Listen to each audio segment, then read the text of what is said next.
Siamo pronti alla fase 2 attraverso un piano strutturato e articolato che permetterà l'allentamento delle limitazioni agli spostamenti ed alle attività produttive in vigore nel nostro Paese dal 9 marzo.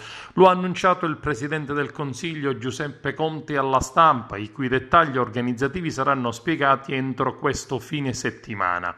Bisognerà convivere a lungo con il nuovo coronavirus, ha detto Conte, provando a tenerlo sotto controllo per evitare un nuovo picco di contagi dopo la riapertura.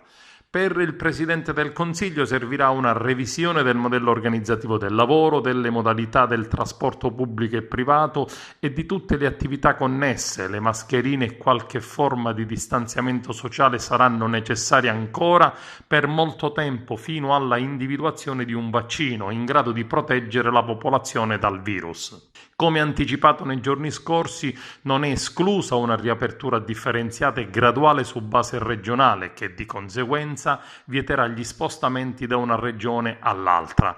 Le scuole quasi certamente resteranno chiuse fino a settembre, le università intanto stanno ipotizzando lezioni a distanza fino a gennaio 2021.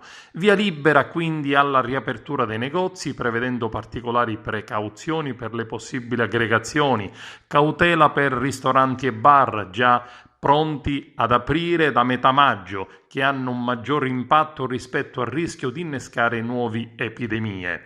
E dunque posti dove mangiare e bere potranno tornare in attività ma con una capienza ridotta del 50%. Via libera anche al settore edile e manifatturiero e tra le dovute limitazioni per il commercio inseriscono anche mercati rionali e centri commerciali.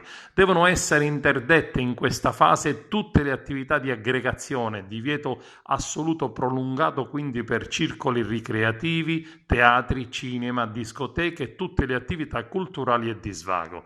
Nei prossimi giorni, ha detto sempre Conte, sarà pronta ed operativa l'applicazione Immuni per la gestione del tracciamento delle persone positive, come è accaduto già con successo in Corea, Israele e Singapore.